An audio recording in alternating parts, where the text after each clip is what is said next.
Ouais.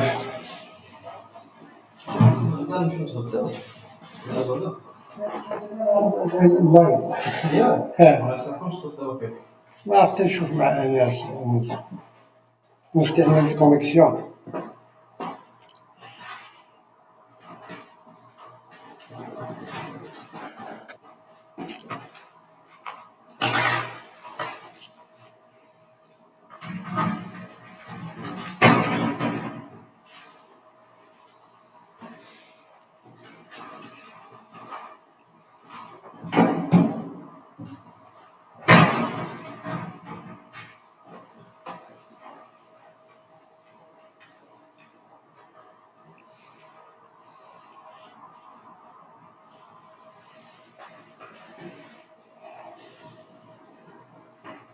Hi, Professor Gabriela.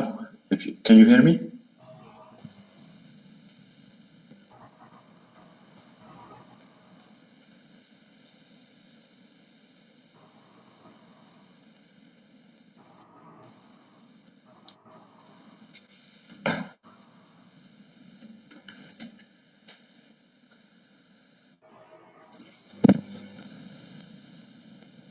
Hi.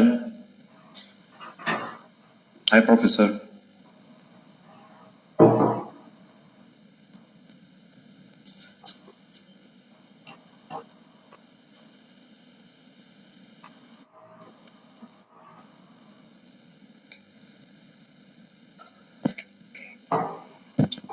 سي أحمد كتسمعني؟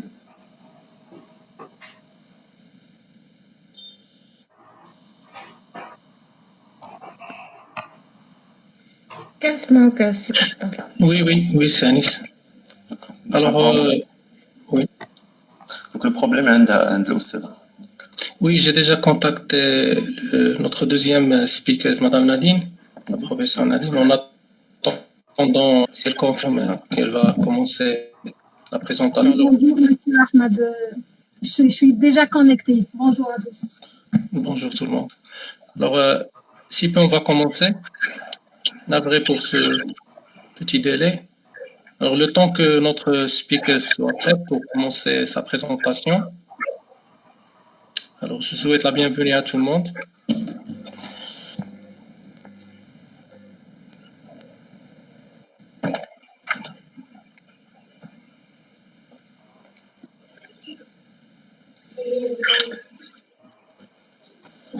Bonsoir.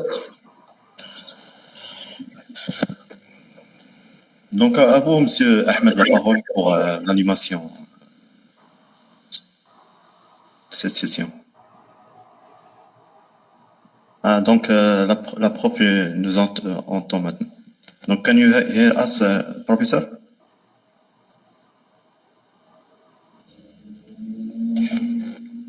Good afternoon.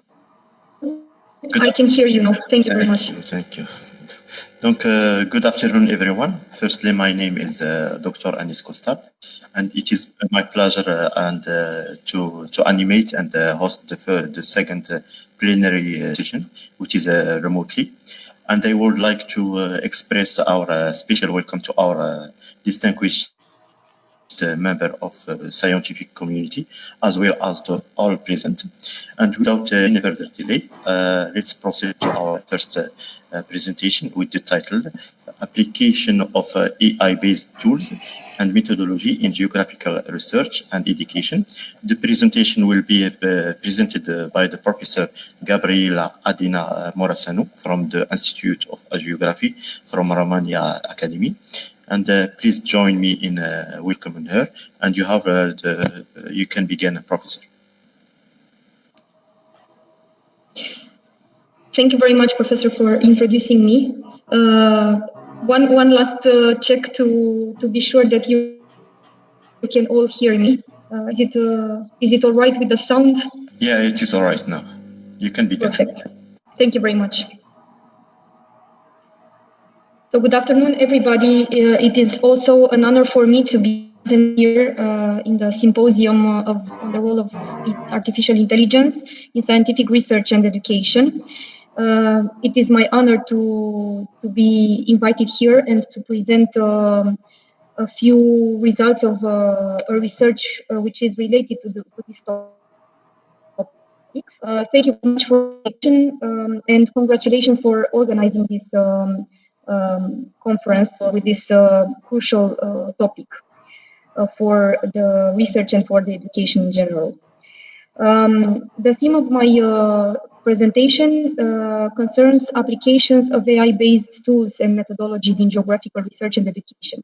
I'm Gabriela Adina Moroșanu. I'm a researcher in the Institute of Geography of the Romanian Academy, and I also teach at the Faculty of Geography of the Romanian Academy. Today I will present some results and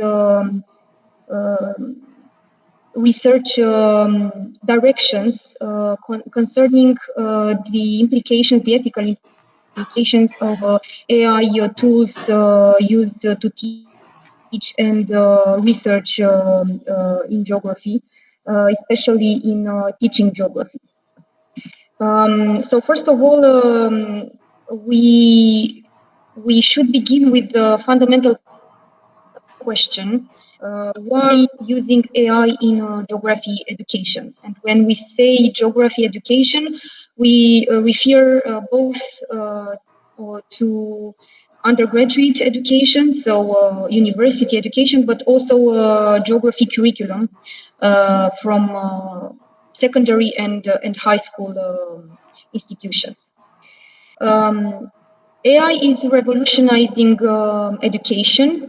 We are all aware of it, and offers adaptive learning experiences, personalizing tutoring, automated assessment and writing, and advanced analytics.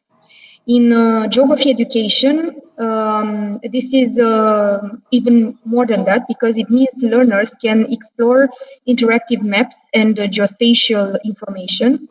For example, analyze environmental changes and understand global patterns in ways previously unimaginable or difficult to fathom with previous technological problems. But the use of AI in geography teaching and education also comes with some challenges. As AI generated content enters our classrooms or our academic and university environments, so do complex ethical questions. For example, how do we ensure that algorithmic bias doesn't shape the way geography is taught? Or how do we avoid serious risks or inequities in technological access? Moreover, over-reliance on AI could reduce human interaction and hinder critical thinking skills, skills that are essential in geography. And thus, AI reshapes the geographical landscape, but at the same time, we also must reshape our understanding of education in general, ensuring that both students and professors are equipped to engage responsibly and critically with these new AI tools involved in creating AI geography content. The GeoDem is an old concept for a new time. So this is the fundamental question of our project, GeoDem AI. And GeoDem concept is originally a European educational initiative initiated by Jean Monnet a few tens of years. It has been revitalized to address AI ethics in geography teaching nowadays. Through the Jean Monnet Action, for example, initiated in 2022, an EU-supported program that fosters academic initiatives related to European integration. We launched a new project, GeoDem AI. So GeoDem AI is our project that I will talk about, based on the fundamental concept of GeoDem action inspired from Jean Monnet. This initiative is grounded in three essential pillars: ethics, artificial intelligence, and geography. Its goals are ambitious yet essential.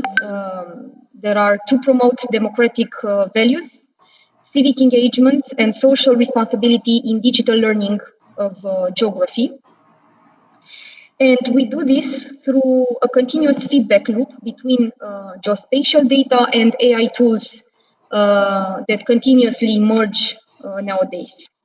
Whether it's mapping urban sprawl, analyzing environmental hazards, or forecasting climate risks, AI can definitely help us understand complex spatial relationships. But it's the way we teach students and pupils to interpret these insights, this geographical information, ethically and critically, and relate to them also with care, that we define the future of geographical education within the framework of AI, of the use of AI tools. Geography today is no longer just about physical landscapes. It's about the digital landscapes we inhabit and we live in. So GeoDemI project explores how geographic information empowers participative democracy and how georeference data allows citizens and students and pupils to engage in public debates, report environmental problems, or advocate for spatial justice through the lessons learned in their geography curriculum. So we are preparing students not only for the spatial world, so the mere GIS, for example, or remote sensing skills, but also to take decisions which are highly sought after, and also active citizenship. So the project GeoDemAI offers a look at real classroom practices in teaching geography, how the geography lessons dive into ethical questions about urban planning, environmental monitoring, and how AI-driven disaster response could be from our society. Or for instance, what happens when we use biased AI data in flood-prone areas or in climate change susceptibility issues? How can we get left out when training data overlooks informal settlements, for example? So these are questions that our geography teachers and pupils can explore through interactive models. So we created a few of them already during the project by using AI tools in real-world scenarios while reflecting on civil responsibilities and social justice. Concerning the that we titled GeoAI in Geography, our first teaching unit focuses on the emerging field of GeoAI, which is found at the intersection of geographical data and artificial intelligence. Here, the students and the professors as well interact with platforms like Digital Earth and AI-based mapping to explore environmental and urban systems. For instance, they can investigate wildfire prediction models and their accuracy, smart city planning scenarios, or real-time disaster monitoring.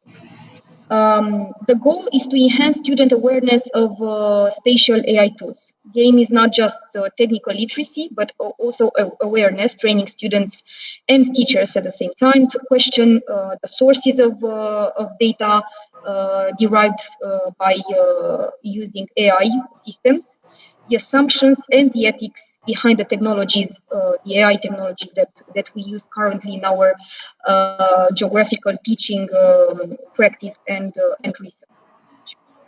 In the second unit, entitled Foundations of AI Techniques and Ethics, we teach students about concepts, some of the 9 pillars of ethical AI, which are, for example, fairness, safety, reliability, data privacy, sustainability, and human intervention as required. These are not only trials, but they are also critical lenses for evaluating any AI system that may be used in geographical research and teaching. So here in the second unit, we explore the risks of AI misinterpreting data or misrepresenting places due to biased location data, or when marginalized communities may be invisible or neglected in data sets, leading thus to harmful decisions in urban relief. For instance, even AI model excludes informal neighborhoods from flood mapping or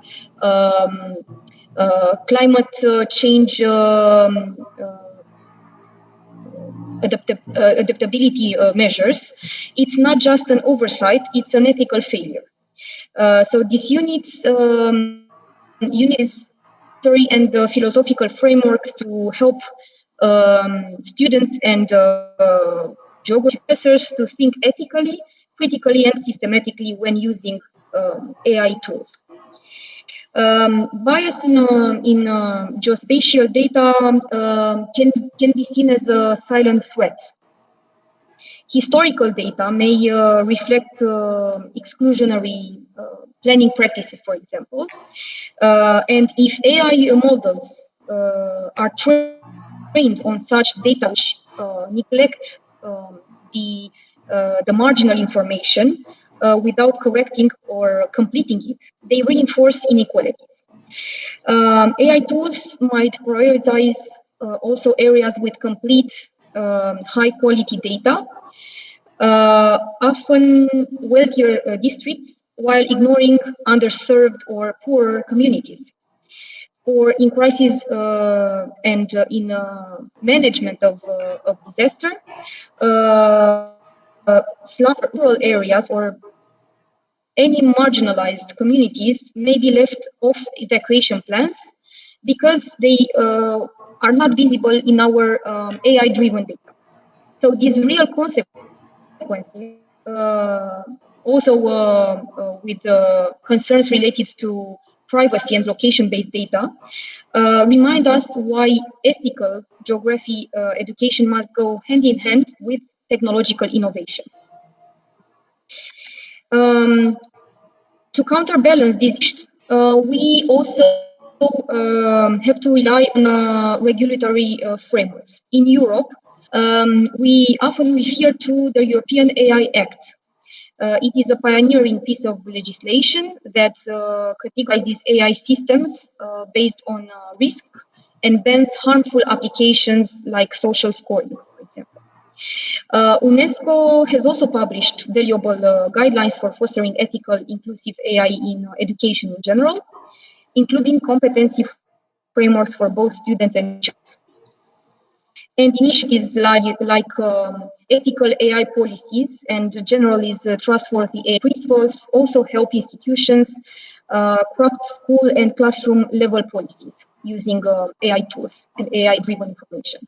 So our project encourages AI users and geography teachers to use these frameworks to create their own AI-based information teaching when providing their teaching, and with this to help their students become responsible digital citizens. Unit 3 of our platform, the AI platform, which I will promote at the end, also turns to perhaps the most important question: how do we integrate AI ethics into the geography curriculum? How can we take it into account when framing our geography lessons and updating our geography lessons. By geography teaching, many geography teachers will feel constrained maybe by outdated curricular structures, as you probably experience in your country as well. In Europe, there is currently an uneven opinion curriculum of geography teaching in secondary and high schools.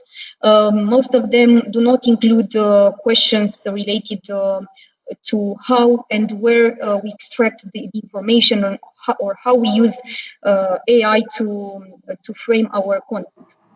But with creativity and institutional support, ethical AI content can be embedded into mapping and GIX activities, urban development case studies, environmental monitoring discussions with pupils. So through this unit, AI in the Geo curriculum, we encourage teachers to reflect on their own curricula and geography lessons, with trying to answer some questions such as where is the room for innovation, and how can AI-related topics deepen rather than distract from geographical learning. So this unit supports curriculum reform by providing ready-to-use materials and lesson ideas that align with national and international frameworks. It is still in progress because we are trying to get as many feedbacks as possible from geography teachers all around Europe, and try to learn from the national curricula of European countries, and see where is the space and time for AI tools introduction into the geography lessons. Last but not least, we also came to some case studies of geography lessons or units of lessons that can be taught, also inspired by different national curricula, and trying to see where AI can be used, and what are the ethical concerns raised by AI-driven content. So first case study that we brought concerns AI and deforestation problem, and how we teach this issue to our students and people. We use AI tools, for example, like Global Forest Watch and Planet Labs, to show how satellites and machine learning monitor forest loss in real time. But we also raise ethical concerns. For example, what if predictions are wrong? What happens when algorithms are misinterpreted or are failing? Or who owns the data and who controls the narrative? So pupils and their teachers are invited to critically analyze these questions through our unit, learning to navigate the balance between innovation and caution in using AI-driven data regarding the deforestation and the chain effects of this issue. In the same units, we also focus on another possible potential geography lesson related to hydrological extremes. So first regard could be on flooding and climate change effects on inundations and flood risks by using AI tools. with platforms such as Google's Flood Hub, AI for Flood system from Copernicus, for example. Pupils study how AI predicts flooding based on massive data sets, such as weather patterns, hydrology data sets, and satellite imagery. But again, in this unit, we stress ethical inquiry, such as how accurate are these forecasts, what biases exist in data collection, how do socio-economic factors affect whose homes are mapped and whose are missed, for example, and some ethical questions related to data bias, predictive limits of these tools, and social implications in using AI predictors. The final goal is for the pupils to critically assess AI's values and limits in studying flooding and climate change effects on flood risks. So the interdisciplinary approach connects geography, technology, climate science, and social justice related to this topic. We also have some other units and some other possible lessons to prepare for this question, for addressing this question of how can we use AI in an ethical way in teaching and collecting data. One of them being mobility, urban mobility, and migrations, because these two topics massively rely on data, social data from social networks and from statistical institutes related people mobilities, social welfare, and even territorial conflicts. So here we will envisage how AI can treat these problems are very in terms of access to social data and people's opinions and data related to their own coordinates of place and address or other issues that can be very sensitive to map and to collect. In conclusion, such expenses as GeoDem AI project proposes represent more than just a teaching tool or research project.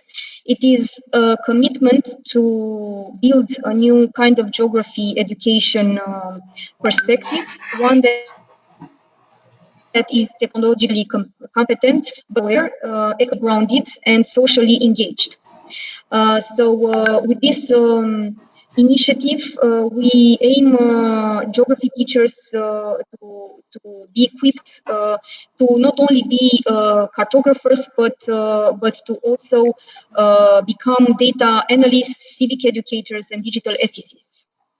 So our goal is to teach them and their students with the skills to understand not only what AI tools can be used or what AI in general can do, but also why it matters, who it affects, and how it should be used in an ethical way. We warmly invite you to collaborate with us and to have a look on the platform. I will provide you with the necessary websites to explore the platform, which is still in the making. It is not yet finished. So whether you are a researcher, a teacher, a student, or a policymaker, each perspective in shaping the future of ethical geography education using AI.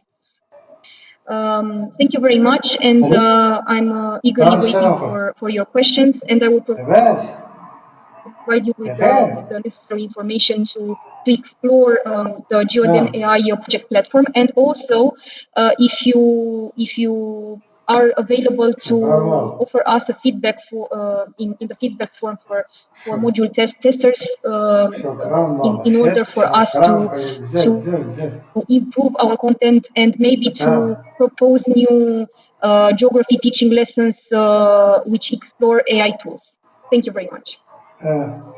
Thank you again, Professor, for the relevant presentation, where the role of AI can be very beneficial as in geography as well as other fields of research, where the application of AI tools can be very important for monitoring, for example, the catastrophic phenomena,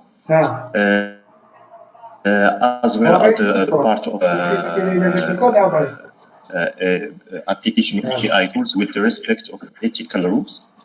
And to enrich our discussion, I invite every present to discuss with a question or a suggestion.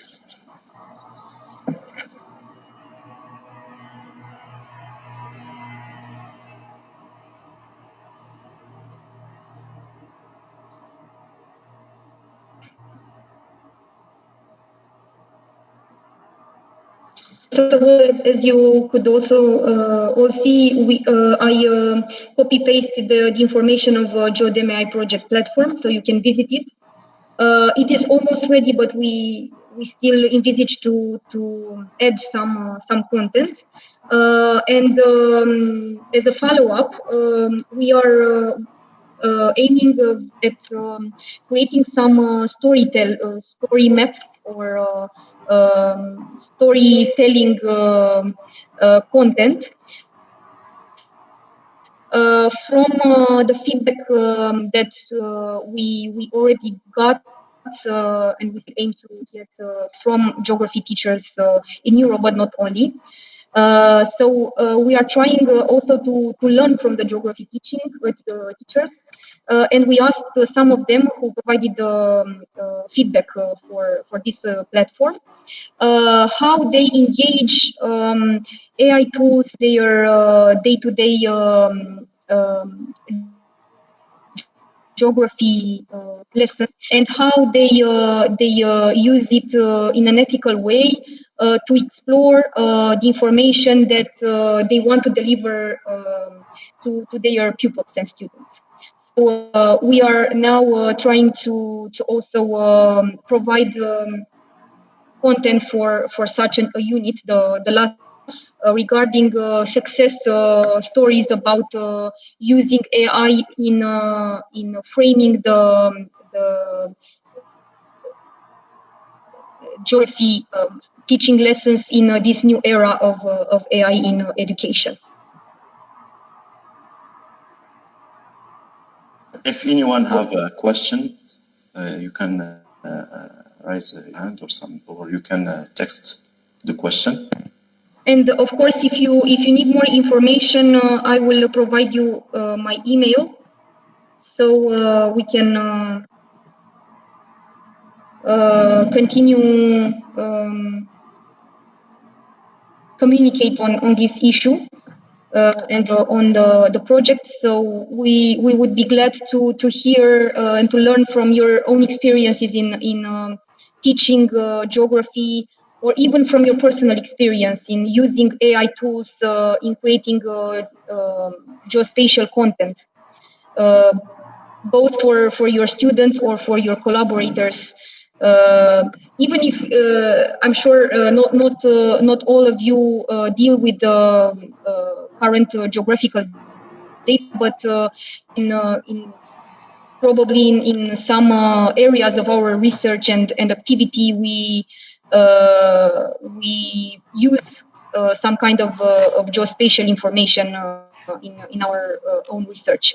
So this discussion about engaging AI in providing and analyzing geographical information of all sorts is beneficial. Especially the GDPR, nowadays GDPR issues related to personal information of the citizens. Content friendly to use with early learners. There is any? I do not understand the. Yes, if you refer to the units that we provide, we tried to make them mostly for high school pupils. So the level of information is a bit higher than for primary school students, for example. But of course, in the units, there might always be some tools that can be used. I will immediately come to the platform to show you. So this is the platform, and these are the units that we already updated. Of course, the ethical questions are not for students, but for the educators. But here in the case studies, the two case studies, of course, there are some tools that could be explored also by primary school pupils or secondary school pupils. For example, the floods unit, we tried to make it as friendly as possible with all the age gaps, starting by explaining what are the floods, what kind of floods we could experience, and then providing step-by-step AI tools in exploring the effects of floods or making flooding predictions. So here the content could be adapted to primary school students as well, but in an explorative way, not necessarily in a very scientific way, because I suppose they do not own the necessary theoretical background to completely understand the technical issues behind these kind of maps or predicting models. But yes, for sure, we could explore them with the primary or secondary school students as well. For example, if we go to, I'm not sure if we could, yes.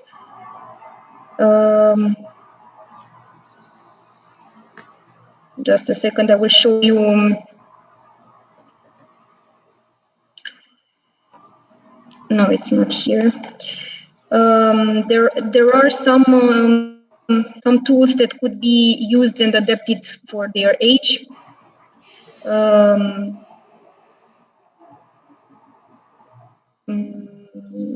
don't find it right now.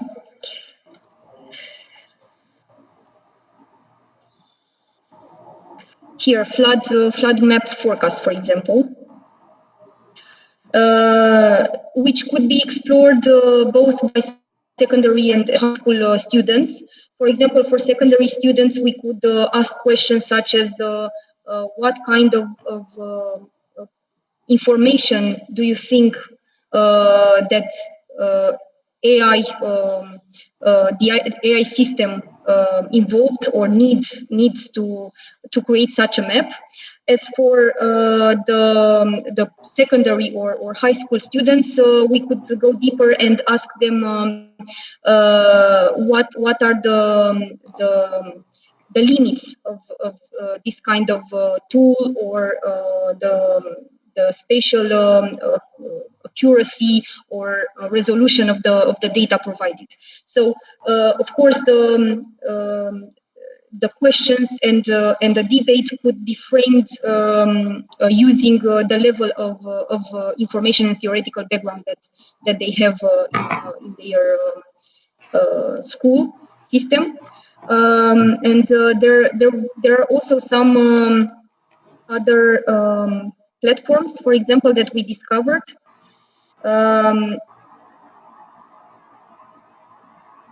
That we explore with students by using airborne driven data, and explore with them the elements exposed at risk, and ask them what do they think that AI is providing in terms of data accuracy or data reliance, compared to the classical way of researching. For example, going on the field and asking the citizens, or mapping directly the areas exposed to risk from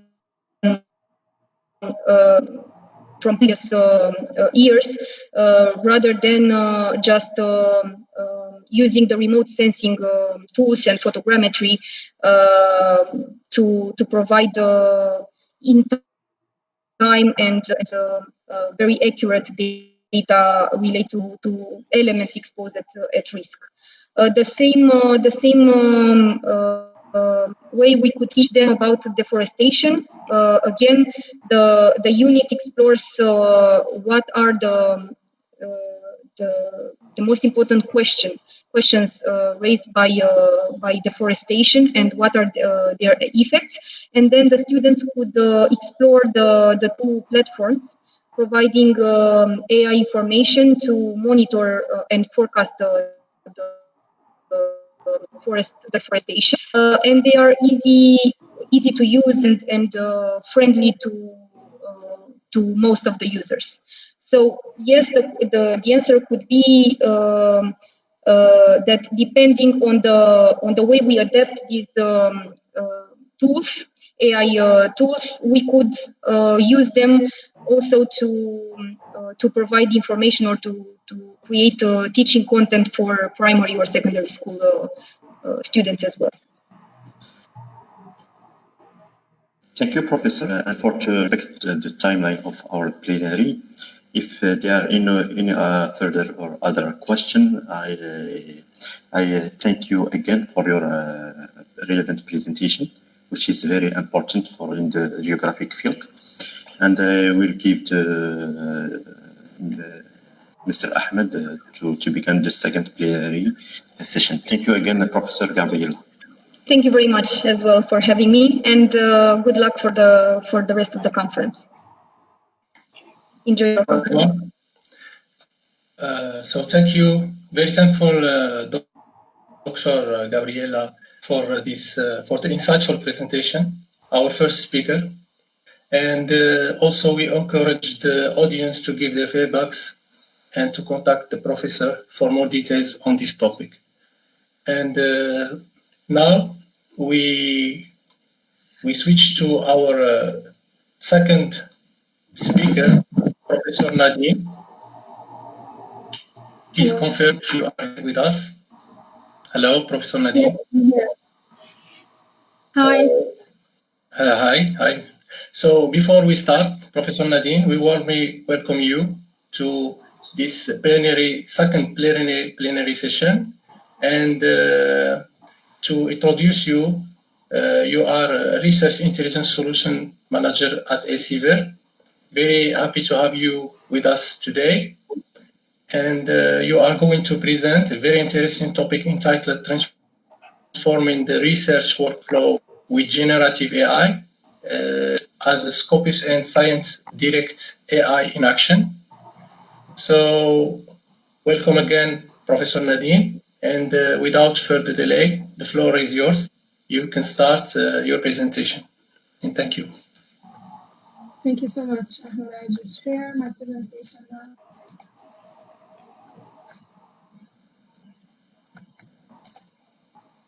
Okay, could you please let me know when you can see the presentation in full screen. Yes, Professor Nadine, we confirm that you have shared the screen and we hear you clear. You can start your presentation. Thank you again. Okay.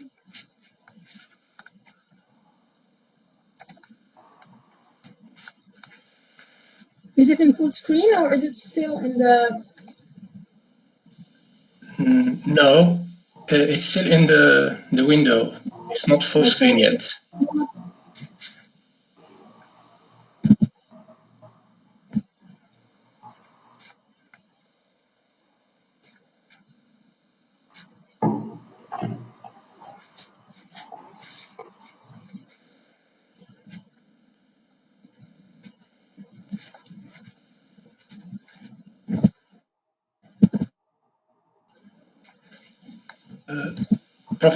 Professor Nadine, just yeah, I'm trying to... matter you have. Yeah, I think you have to reshare your presentation or your screen and choose full screen. Yeah.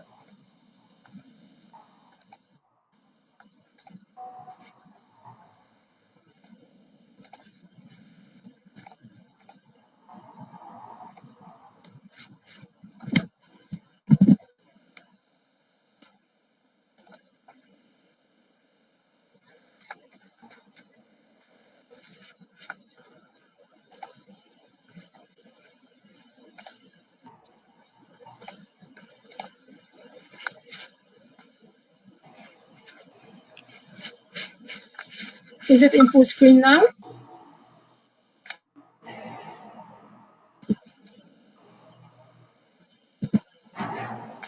Not yet.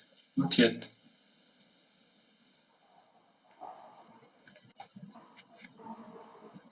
Now is good. Okay, thank you. So, hello everyone, my name is Nadine ISKANDER. I'm the Regional Solution Manager at Elsevier, and I'm very glad and happy to be with you today.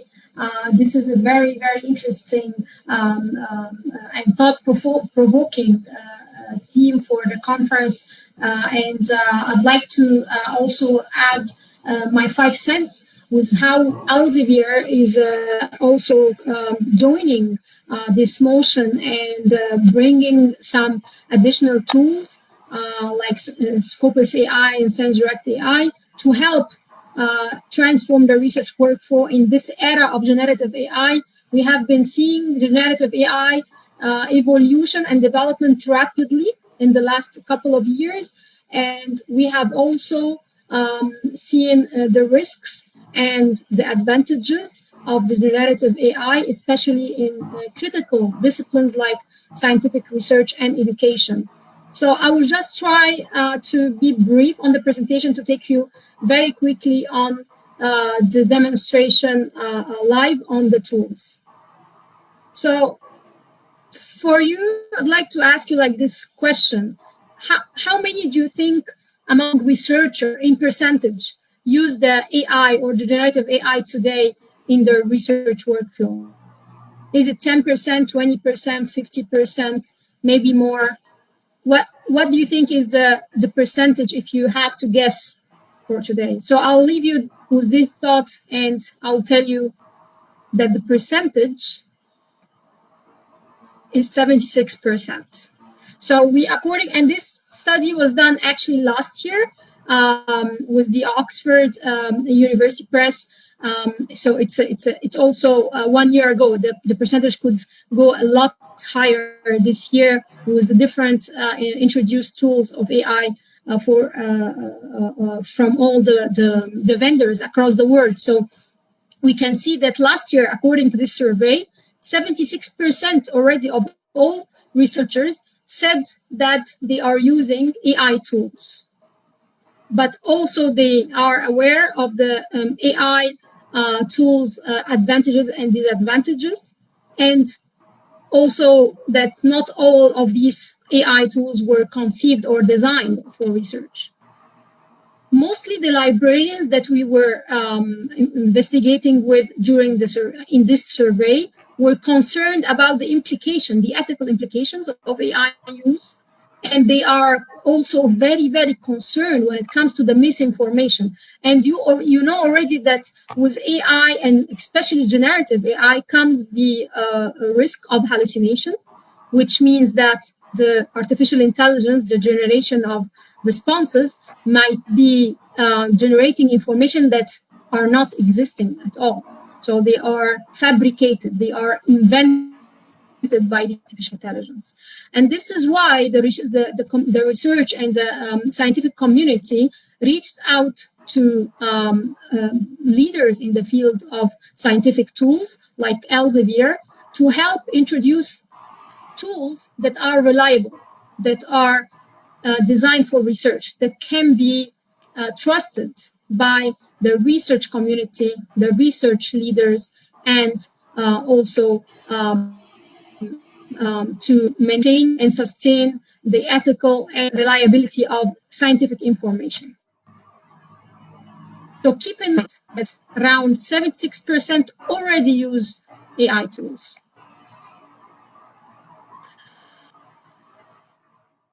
And why researchers, they went and explored the AI tools?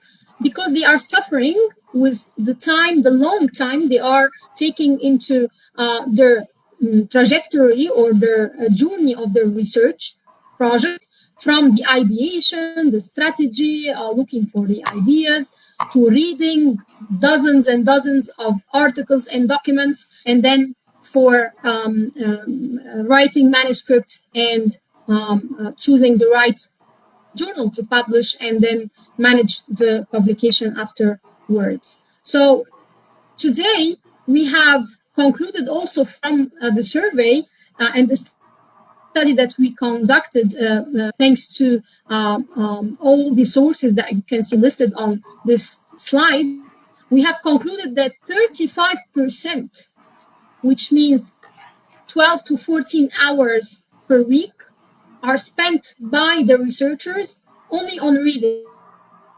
and analyzing insights, which is a lot of time. This is huge time. And sometimes researchers don't have the luxury of maintaining this availability in their calendar between other tasks, other engagements, and other also responsibilities, maintain that much of reading time. So it becomes a burden on the researcher to make sure and ensure that they have read enough the information, literature, and they are not missing on any important literature in the subject that they are researching on. So what Elsevier brings to alleviate a little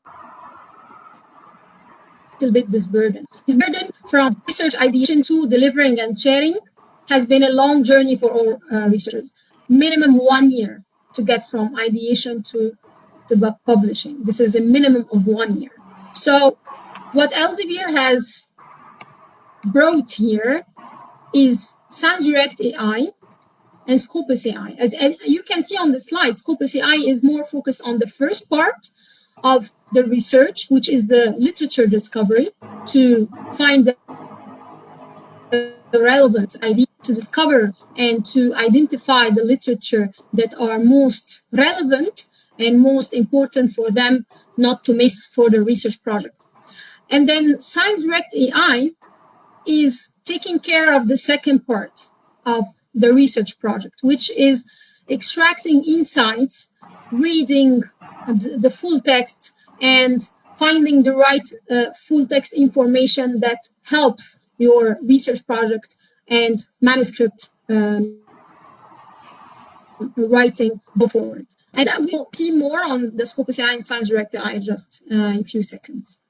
However, I'd like also to tell you and inform you that in the third part, which is writing, the publishing, and sharing research, Elsevier is also working, and we will be soon also launching an AI tool to help. But again, as always done by Elsevier product and technology teams, we never launch any tool without a proper testing. So, for example, for Scopus AI and ScienceDirect AI, the two tools were tested for 1 year with the research community before it was launched. So we had the alpha and the beta versions, and then once we had enough positive on the reliability of the tools and usability and reproducibility of the tool, we at Elsevier we launched the two products. Scopus AI was launched last year, and ScienceDirect is just launched a few weeks ago. Again, our generative AI development is also controlled by the 5 principles, because to follow the responsible AI principles, to consider the real-world impact of our solutions on people, to take action to prevent the creation or reinforcement of unfair bias, and also all the time we are able to explain how the solution works. It's not a black box. It's not a mystery. You will see on the tools that it is very transparent how it worked on reading your prompt into translating into a query and then identifying the responses with references, which make it very clear and transparent in the way it works.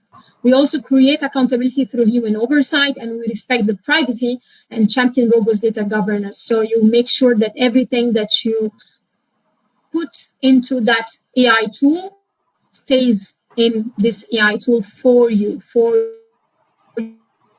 as a user, and not shared or risked its privacy with other users or on the web in general.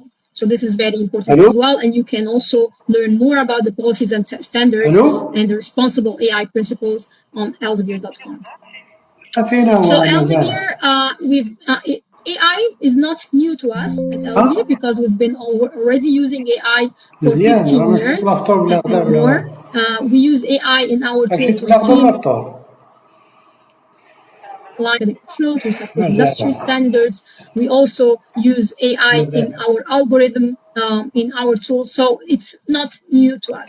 The only new thing is that we brought it to the users. So in the past, AI we were tools in the back end, means that the way the solutions work and the way the solution extracts data and automation and so on and so forth. However, Scopus AI, ScienceDirect AI, as well as other AI tools in Elsevier and Relics, in a bigger picture of the bigger company, the mother company of Elsevier, we already launched a 4 AI solutions so far, with Elsevier launching 3 AI, ScienceDirect AI, Scopus AI, and Clinical Key. So what is the difference between Scopus AI and ScienceDirect AI? Why did we launch 2 AI on 2 that are thinking the same? So to help you answer this question, imagine with me that Scopus AI is like a telescope and ScienceDirect AI is like a microscope. Scopus already is the biggest and largest database of citations and abstracts of peer-reviewed literature in the world. It's the largest in the world. So it has more than 27,000 indexed journals from more than 7,000 editors, publishers. So Scopus, which is the source of Scopus AI, so any response generated by the AI of Scopus is based on the content of Scopus. So Scopus AI works as a telescope. It means it helps to have a top view, a bird's view of all the research landscape.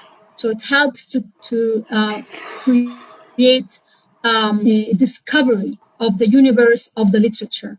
Like the telescope explores the universe that we're living in. Also, Scopus AI helps you explore the universe of the literature that is peer-reviewed, and to make the connections across the research fields and to help you to go from study to discovery. When it comes to ScienceDirect AI, it's rather a microscope. You all know that ScienceDirect is the full-text platform of Elsevier that has all the full text articles of Elsevier journals, and then, for example, in a complete collection of Science Direct, as the one that is now provided for Moroccan universities through the partnership of Elsevier with the CNRST and IMIST. Now you have the full collection of Science Direct, which is more than 2,700 journals, and all the articles that are published in these journals. So millions of articles. And all of these articles are in full text on Science Direct. So what Science Direct AI does is that it looks down and deep dive into the full text and gets you the evidence from these papers and the insights to help you to get an evidence to your question. So it kind of shortened the time for you to read dozens and hundreds of articles to identify the ones that are the most relevant for your manuscript writing or for your research project. So this is what Science Direct AI does. It looks into the full text of the articles and gets you the evidence out of it, compare different experiments. And by experiments, they don't have to be lab experiments, because it also works for social sciences, for example, and I will show you like in a couple of minutes. So don't forget this analogy, because it will help you understand the role of both AI in your trajectory or your project of research. So Scopus AI with the telescope, Science Direct AI with the microscope.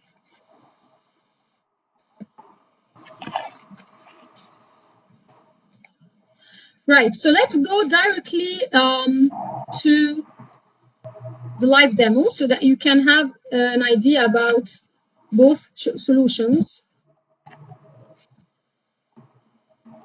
So let me share my screen again.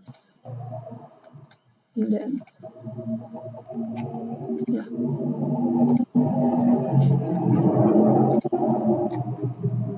Okay. So this is Scopus.com. So all you have to do is to go to Scopus.com. But unfortunately, in Morocco, I believe for Ibn Tufayl University and the other 11 member institutions of the CNRST, we don't have yet Scopus AI, but hopefully you will have the same for Science Direct AI as well. However, once you have access to Scopus AI, you will be able to see the icon here.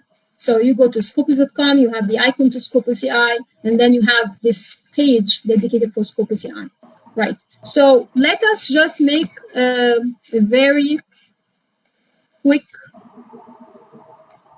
Let me just make it clear for you. Okay.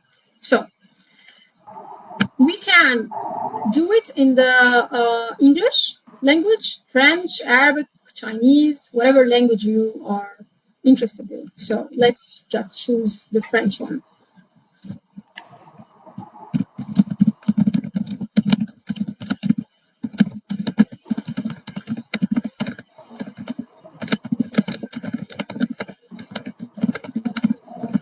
L'utilisation de l'intelligence artificielle générative dans la recherche scientifique. And I click on Enter, go to generate the responses. Just making the sign in. Yeah. So here, the Copilot, which is the engine that supports the generation of Scopus AI, it's not the Copilot of Microsoft, just a coincidence of the name. But you see that it's creating a plan to answer, performing natural language research. This has created the query here that otherwise you will be putting into the Scopus.com research bar or search bar if you are doing like a normal search, okay? So it does the query for you. And it starts to create the summary. And here you can see that it created it in the same language of the question I inserted, or the prompt that I have inserted.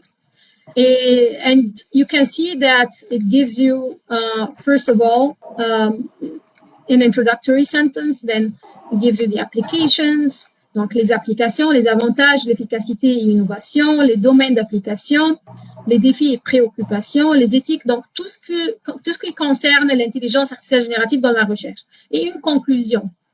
Donc, vous pouvez copier cela pour le revoir donc hors ligne, mais justement, c'est très important de comprendre qu'on ne peut pas couper et coller dans le manuscrit. C'est évident que, comme vous avez l'habitude de ne pas copier-coller de n'importe quel document, de article, chapitre de livre, n'importe quelle information scientifique, c'est de même aussi pour l'intelligence artificielle. Donc, c'est de même aussi pour les réponses générées par l'intelligence artificielle générative. Donc, à tout moment, vous pouvez trouver les références juste à côté de chaque phrase générée par l'intelligence artificielle. Et cela prouve la transparence et la fiabilité des réponses générées. Donc, à tout moment, donc, parce que durant donc, le développement de cette technologie, nous étions très focalisés sur la minimisation de l'hallucination. Donc, parce que aujourd'hui, avec Scopus AI, c'est très rare, c'est extrêmement rare de trouver des informations, d'identifier des organisations qui sont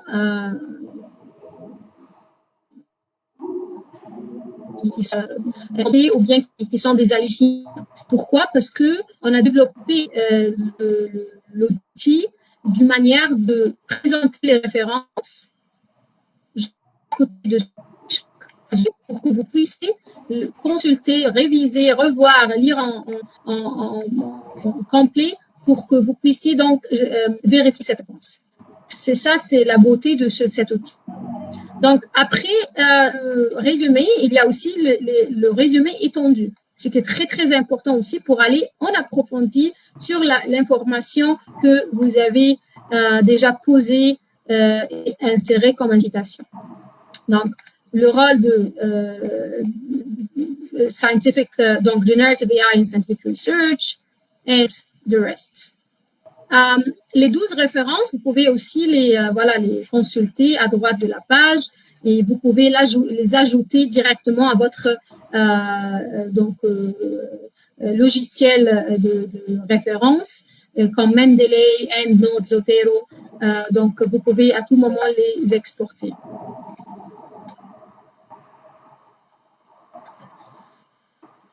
Vous pouvez aussi, il y a 3 autres fonctionnalités très importantes. Donc, après le résumé, il y a le concept map, qui est une carte qui vous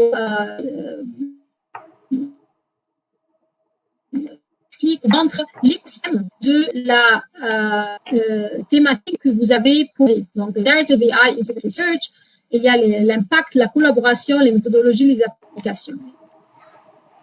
Et tout chaque que vous pouvez aussi considérer pour aller plus en approfondi dans votre thématique de recherche.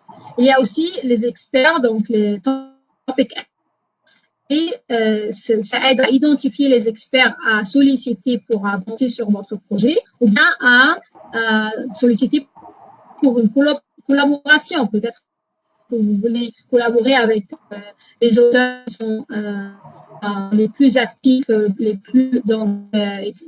qui ont plus d'expertise et d'expérience sur la même pratique.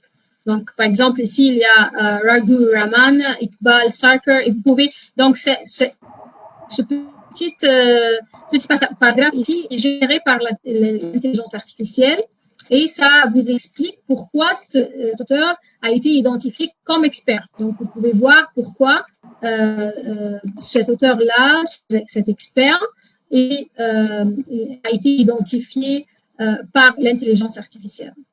Et vous pouvez aller à tout moment sur le profil donc complet de cet auteur, de cet expert sur Scopus.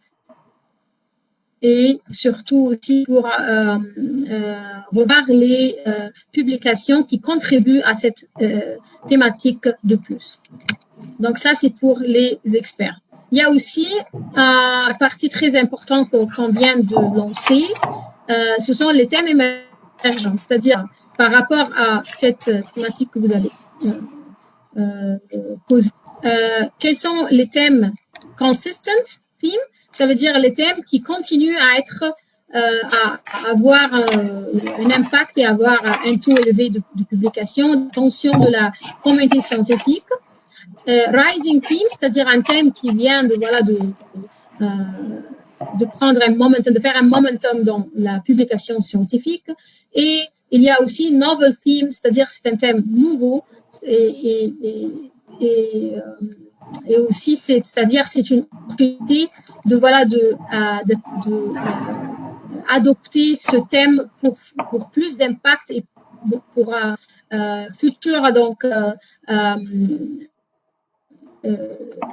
projets de recherche qui en plus l'attention, la visibilité, les citations et la communauté scientifique.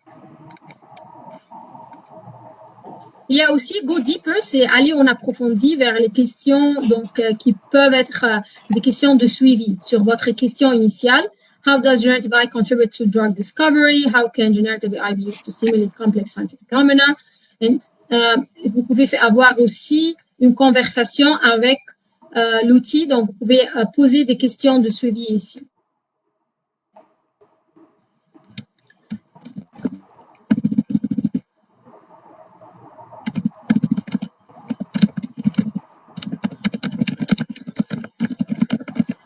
On peut spécifier aussi le pays pour la même thématique. Et en ce cas-là, vous allez avoir des résumés plus pertinents au pays que vous avez spécifié. Donc, Artificial Intelligence in Moroccan University, Transport, Influence, Benefit, Change Cross, et toutes les réponses avec les références aussi pour les consulter. Vous allez trouver ici que, par exemple, la majorité au moins doivent être des Marocains.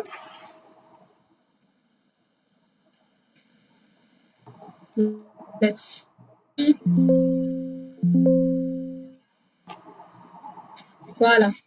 Monsieur Mbarak Khouya, Nouna Abdelrahman et Baba Khadija. Donc, vous pouvez à tout moment aussi visiter leur profil sur Scopus pour avoir plus d'informations sur cet expert ou cet auteur.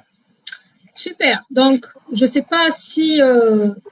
je démontre très vite, mais parce qu'on n'a pas beaucoup de temps et je voudrais aller directement vers sur Sciences Direct AI pour vous donner aussi un goût de ce que Sciences Direct AI offre pour les chercheurs. Donc, sur sciencesdirect.com, j'appuie sur l'icône Sciences Direct AI. Je vais aller directement vers la page de Ask Science Direct AI. On met aussi la question ici. On va recevoir des résumés, mais cette fois-ci, les informations sont relevées du texte intégral des articles de Sciences Direct. Donc, plus... voilà, donc plus de, je pense, 14 millions d'articles sur Sciences Direct et PubMed, articles PubMed aussi, qui sont en librairie, que vous avez déjà accès à travers son labo de sciencesdirect.com. Si jamais vous avez Sciences Direct AI comme donc un outil indépendant de Sciences Direct. Donc ici pour Sciences Direct AI, comme c'est un outil indépendant de Sciences Direct, parce qu'il peut toujours relever les informations aussi du texte intégral de tout le contenu de Sciences Direct et aussi alors on commence par une question pour vous démontrer comment ça marche. Donc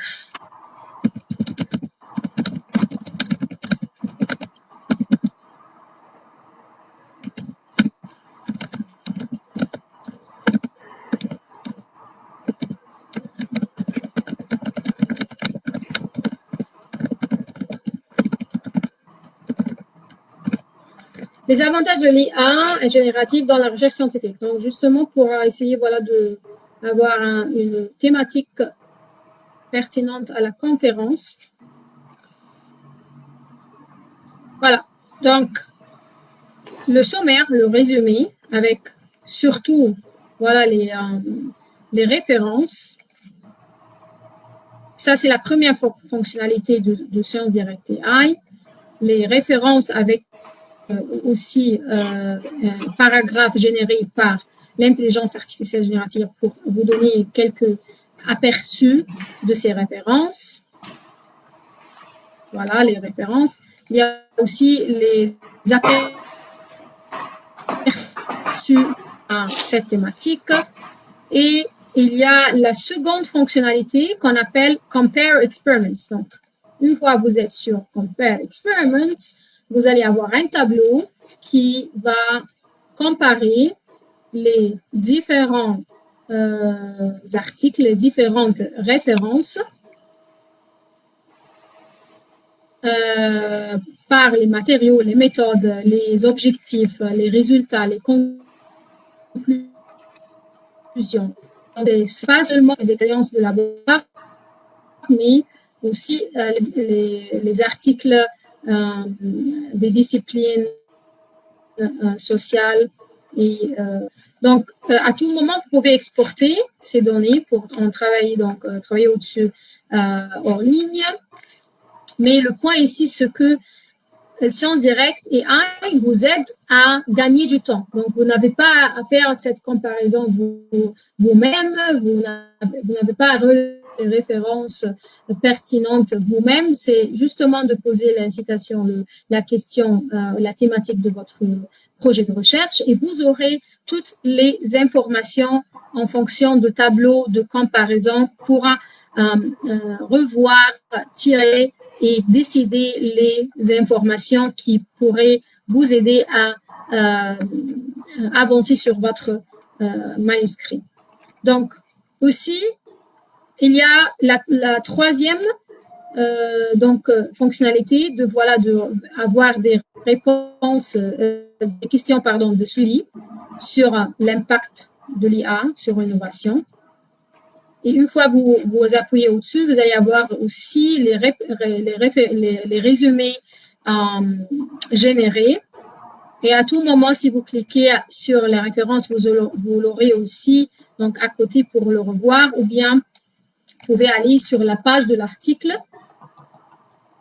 Et ici, vous allez avoir le Reading Assistant, ce qui est la quatrième fonctionnalité de Sciences Directes AI.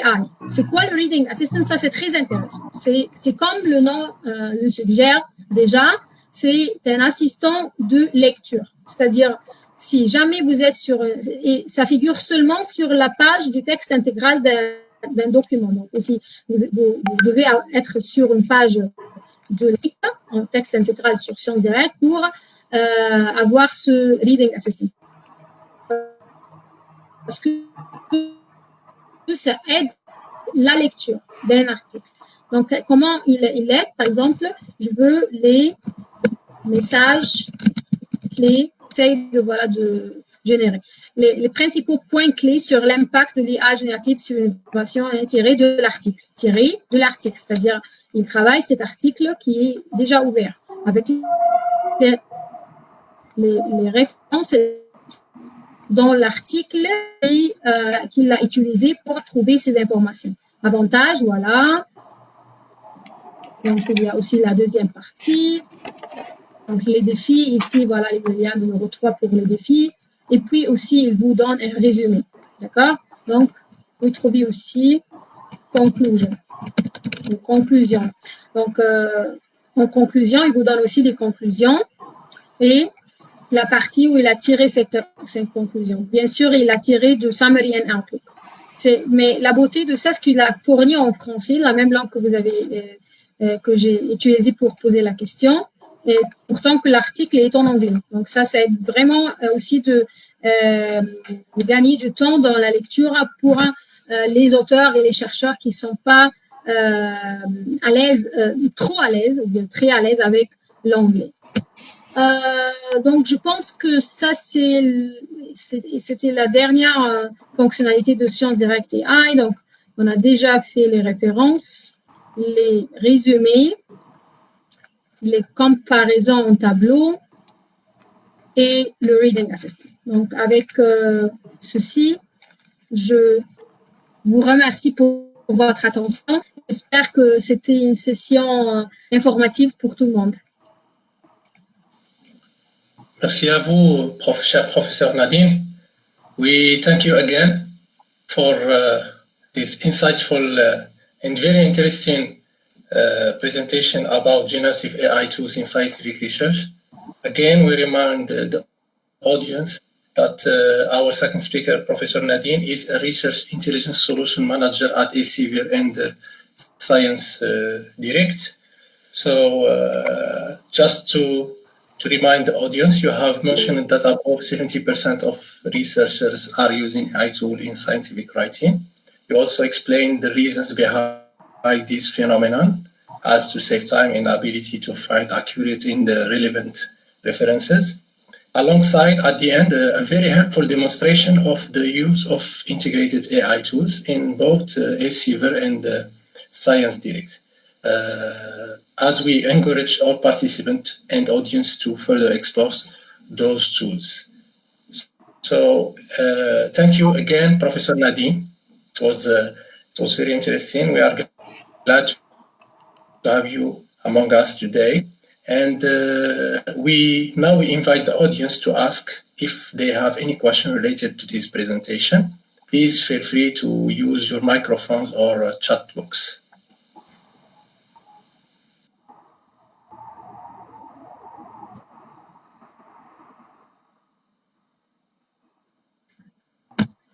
Je vais mettre aussi mon email dans le chat, comme ça, dans la boîte de conversation. Comme ça, si plus tard, un des participants ou bien un des viewers, après ça, le recording, l'enregistrement, ont des questions, ils peuvent m'envoyer sur mon email, mon courrier, et je vais le mettre tout de suite. Et vous êtes tous les bienvenus.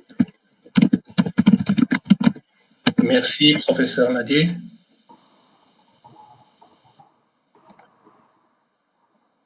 Merci à vous. Dans le chat box, merci à vous. We only wonder what will be the future with the agentic AI. So, exactly. Anyone, do you have any question? Participants in the audience, do you have any question? You can type it on the chat box. And before we close this plenary session, I encourage you again to note the email of our dear Professor Nadine.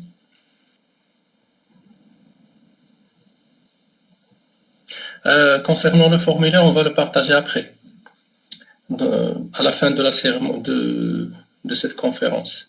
Et maintenant, on est en train de présenter la deuxième session plénière. Après, on passera aux questions des participants, présentiels et remote. Et à la fin, on partagera le formulaire de la participation des audiences dans cette conférence. So we have a question, dear Professor Nadine. Is there any visibility? Yeah.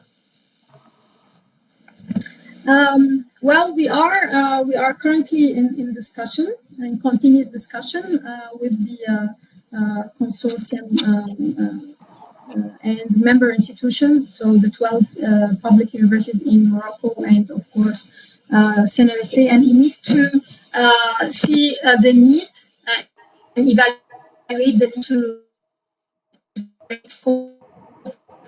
and Science Direct AI into Scopus and Science Direct that you have already access to today. So we are in discussion to also integrate the AI tools on them for all the researchers from the member institutions.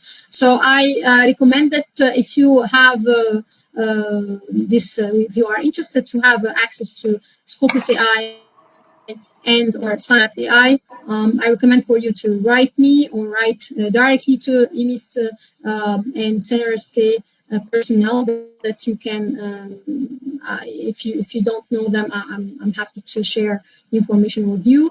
And then, of course, like any solution from Elsevier or other publishers that was provided for a Moroccan researcher, it is all based on the need. So once the need is shared with the right people, then afterwards the decision becomes more easier.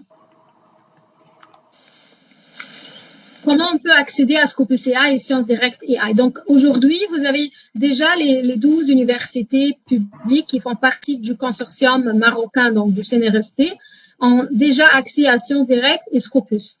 Mais pour les outils de l'intelligence artificielle générative de Scopus et de Sciences Directes, on est aujourd'hui en train et en discussion continue avec le CNRST et les MIST pour voir et évaluer les besoins des chercheurs marocains, des universités marocaines, des 12 universités qui font partie du consortium, pour voir donc la possibilité d'intégrer les deux outils donc de l'intelligence artificielle générative pour que vous puissiez les accéder le plus tôt possible. Donc, je vous recommande aussi de transmettre à votre librairie, donc à la fonction, que ce soit à l'université ou bien directement à l'EMIST et CNRST, pour qu'ils puissent aussi évaluer le besoin en se basant sur les requêtes qu'ils reçoivent.